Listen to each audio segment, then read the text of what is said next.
La première chose que la jeune fille fit après sa renaissance fut de cacher le nouvel iPhone. Munie d'un vieux Nokia, elle alla faire du shopping dans des boutiques de luxe avec ses camarades de classe. Tout cela pour se venger de sa meilleure amie Lisa, qui lui avait volé 10 millions de dollars dans sa vie antérieure. Comme prévu, tout comme auparavant, Lisa fit semblant d'être une héritière milliardaire, promettant d'acheter à chaque camarade de classe quelques articles qui leur plaisaient. À la caisse, elle a prétendu que son téléphone était déchargé et a demandé à la jeune fille de lui prêter le sien pour appeler ses parents afin qu'ils lui transfèrent de l'argent. Sachant que Lisa voulait installer un virus sur le téléphone, la jeune fille lui a tendu son sac sans hésiter. Lorsque Lisa l'a ouvert et n'a vu qu'un téléphone Nokia incapable d'effectuer des paiements mobiles, elle est restée figée de stupeur. Réalisant qu'elle ne pouvait pas payer, sa façade de richesse allait s'effondrer. Elle a exigé que la jeune fille lui prête l'iPhone. La jeune fille répondit que son iPhone était resté à la résidence universitaire. En entendant cela, Lisa entra dans une rage folle. D'autres camarades de classe se mirent à réprimander la jeune fille pour avoir voyagé sans argent de poche, apportant délibérément un téléphone Nokia. La jeune fille les ignora, disant plutôt à Lisa que le Nokia pouvait toujours passer des appels, et l'exhortant à appeler ses parents pour régler la facture. Lisa lui demanda « Est-ce que tu te moques délibérément de moi ?»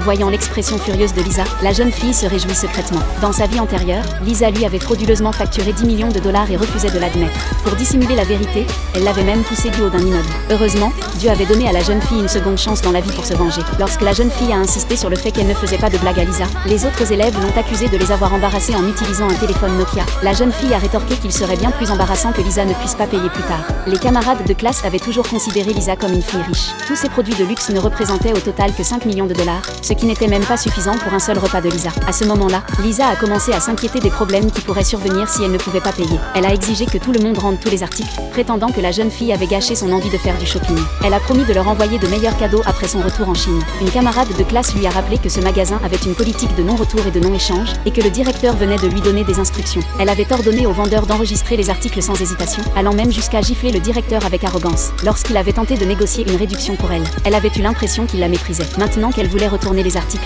le directeur l'avait averti que le non-paiement pouvait entraîner des poursuites pénales. Cela l'a terrifiée. Elle a secrètement dit à ses camarades de classe que le magasin vendait des contrefaçons, les exhortant à remettre les articles en rayon, et leur promettant de leur offrir des cadeaux plus haut de gamme à leur retour chez eux. La fille s'est immédiatement mise à crier, affirmant que Lisa calomniait le magasin en l'accusant de vendre des contrefaçons. Le gérant s'est instantanément montré mécontent. Il promettait un remboursement décuplé pour tout article contrefait. En apprenant que les articles du magasin étaient authentiques, ses camarades de classe ont exhorté Lisa à payer rapidement. Voyant leur confiance en Lisa, la jeune fille a trouvé cela risible. Elle leur a dit que Lisa n'avait pas d'argent pour payer les achats du jour. Les élèves ont refusé de le croire, arguant que l'argent de poche quotidien de Lisa dépassait à lui seul les revenus de toute une vie de la jeune fille. À ce moment-là, le gérant a déclaré que les articles avaient déjà été enregistrés. S'il ne pouvait pas payer, il appellerait la police. Craignant une peine de prison, le petit ami de la jeune fille a exhorté Lisa à payer rapidement pour prouver sa valeur. Contre toute attente, Lisa a déclaré publiquement qu'elle n'avait vraiment pas d'argent pour payer.